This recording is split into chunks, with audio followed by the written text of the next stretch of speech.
கஷ்டமான கோடை காலத்தில் இந்த தொகை நிறுத்தப்பட்டா உங்களுக்கு எவ்வளவு வலி ஏற்படும்னு என்னால் உணர முடியுது.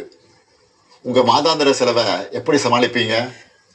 உங்கள் குடும்பத்தில் நோய்வாய்ப்பட்டவங்களுக்கு மாத்திரை வாங்கி கொடுக்க முடியுமா? குழந்தைகள் தேர்வு எழுதுகிற காலத்தில் அவங்களுக்கு உணவு கொடுப்பதிலிருந்து தேவையான கல்வி செலவுகளை செய்ய முடியுமா? இந்த கஷ்டத்தை எல்லாம் நினச்சி பார்த்து தான் ஒரு முக்கியமான முடிவை எடுத்திருக்கிறேன்.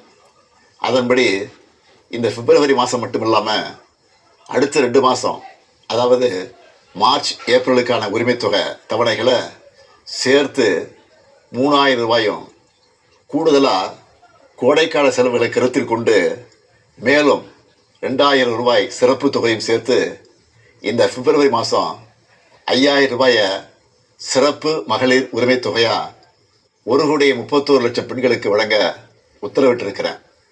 இந்த தருணத்தில் இன்னொரு அன்பான வேண்டுகோள். இந்த 5000 ரூபாயை அடுத்த 3 மாதத்துக்கு நீங்கள் பயன்படுத்திக்கணும் என்பதால் கொஞ்சம் கவனமாக செலவு பண்ணுங்கள். முடிஞ்ச அளவுக்கு சேமிக்கவும் பாருங்கள். அன்பு சகோதரிகளே, உங்கள் ஆதரவோடு அடுத்து அமைய போகிறதும் திராவிட மாடல்